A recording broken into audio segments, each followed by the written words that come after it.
Сәлем достар, бүгін сендерге 33 несчастье атты фильмнің қысқаша мазмұнын айтып беремін.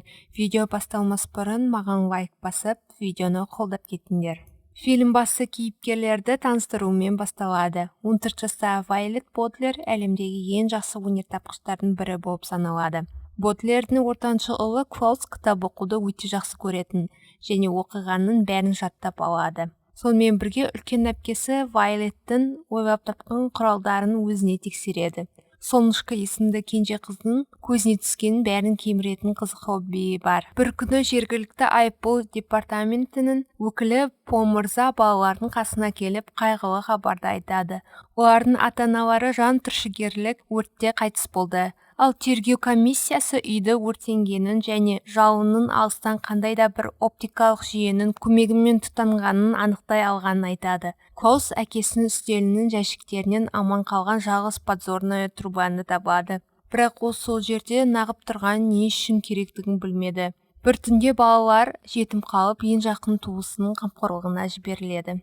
Потенциалды қамқоршы ретінде Пол оларды граф Олафқа алып келеді. Ол кәсіби актер. Кездескен сәтте Солнышко оның аяғындағы көз түріндегі татуировканы байқайды және ер адам оны бірден жасырады. Үйдің қираған лас еденінде балаларды көп жұмыс күтіп тұр. Олаф таңертеңнен кешке дейін еденді сүрту, заттарды ретке келтіру сияқты жұмыстардың толық тізімін жасады. Сондай күндердің бірінде актер өз тобымен бірге үйіне келеді. Олар да балаларды мазақтаудан тартынбады. Ал Олаф балаларға ең дәмді кешкі асты тезірек дайындауды бұйырады. Графты үйде азық-түлік пен негізгі ас үй құралдарының жоқтығы алаңдатпады. Бос шкафтарды ашып жүріп, Вайлет макарон тауып алды да оны ескі түкіргіште пісіреді. Алайда Олаф балалардың тапқырлығын бағаламай, Клаустың бетінен соғып жібереді. Көңілсіз жігіт үйден кеткісі келеді, бірақ олардың барар жерлері болмайды. Бірнеше күннен кейін сот графтың өтінішін қанағаттандырып, оны Бодлердің қамқоршысы етіп тағайындайды. Үйге қайтып бара жатқанда граф қулықпен жымиып балаларға дүкенге тоқтап кола алуды ұсынады.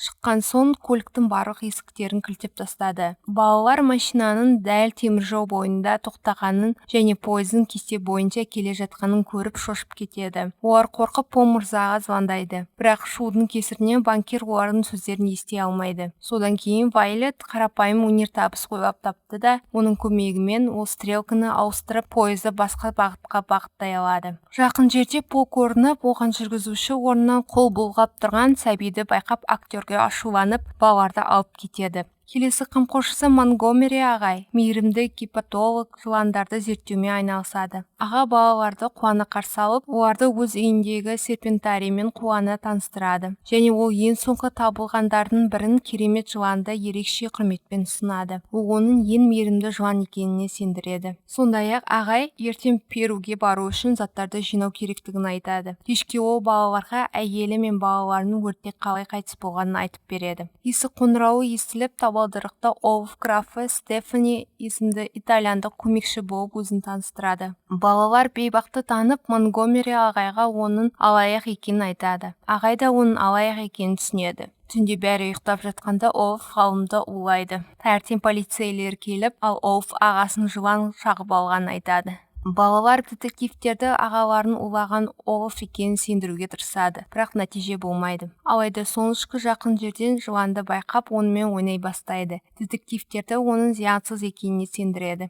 Олаф өзінің әшкереленгенін түсініп қашып кетеді. Кейінірек Пол мырза балаларды үшінші қамқоршы Жозефина апайға апарады. Арифметика мен грамматиканы жақсы көретін және бәрінен қорқатын қорқақ әйел. Ол оларды тамақтандырды және фотоальбомнан балалар ата-аналарын басқа туыстары мен таныстарының ортасында таниды. Бұл фотосуретте назар аударарлық деталь олардың барлығында подзорный трубалары болады. Апай сұрақтарға жауап бермей фотосуреттерді алып тастады да олар басқа бөлмеге кетеді. Сол жерде Жозефина күйеуінің қалай айырылғанын айтып береді. Оны Лакримоза көлінің сүлгілері жеген. Әйел еріксіз жылап жібереді, ал балалар оны серуендеуге шығарады. Базарда олар тағы да зұлым графқа тап болады. Бұл жолы ол өзін капитан Шем деп таныстырады. Актер Анкл Жозефинаға бірден тәтті сөздерді жаудыра бастайды. Балалар оған ол туралы айтуға тырысады, бірақ ол оларды тыңдамай ер адамды үйіне шақырады. Олар үйге оралғанда үйдің терезесінің сынғанын көреді. Оның жанында апайының қалдырған жазбасы бар. Клаус хатта көптеген орфографиялық қателер бар екенін байқайды. Дегенмен апай грамматикаға құмар болған. Бұл шифр деп шешкеннен кейін Клаус барлық қателіктерді қосып, Жозефинаның күйеуінің қайтыс болған жері ақырет үңгірі сөзі шығады. Үй құлай бастайды. Балалар Айканың бөлмесіне кіріп, оның өртті зерттегенін біліп, көздің суретін табады. Үй ақыры құлайды. Бірақ Вайлеттің тапқырлығының көмегімен балалар құтқарылып, қайықпен үңгірге аттанады. Олар тірі апайды алып, полиция бөліміне қарай жүзеді. Жолда Клаус апайдан сурет туралы сұрайды. Ал Айкадан басқа Монти ағай мен жетімдердің ата-аналары да өртті зерттегені белгілі болады. Кенеттен қайыққа жыртқыш сүліктер шабуыл жасайды. Өткір тістерімен олар қайықты кеміреді. Бірақ жақын жерде граф Олафпен бірге қайық пайда болады. Ол балаларды алып Жозефинаның сүліктерге қалдырады. Көп ұзамай Пол мырза мен детектив орналасқан тағы бір қайық пайда болады. Олаф балаларды сүліктерден құтқарып жатқандай кейіп танытады, және Пол оған сенеді. Банкир оған тағы да қамқоршылыққа мүмкіндік береді.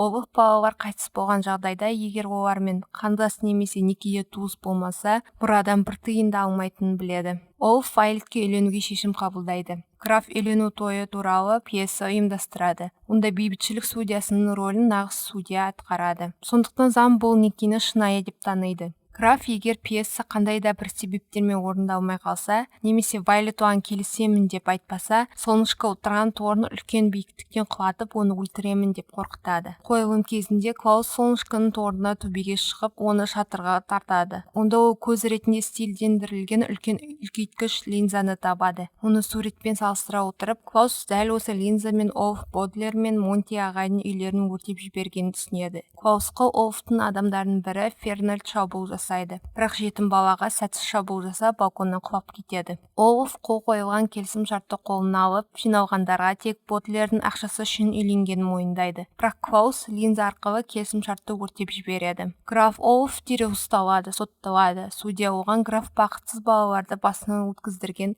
қиыншылықтарының өзінің басынан өткіздіруін бұйырады. Бірақ қазылар алқасы зұлымды ақтап қашып кетеді. Пол мырза балаларды бұрынғы үйіне апарады. Пошта жәшігінде олар бір кездері ата-аналары жіберген конвертті табады. Бірақ ол қазір ғана келген болатын. Онда ата-аналардың бір-бірін бағалауға шақыратын хаты және отбасылық мұра подзорный трубасы мен құпия клубының символын табады.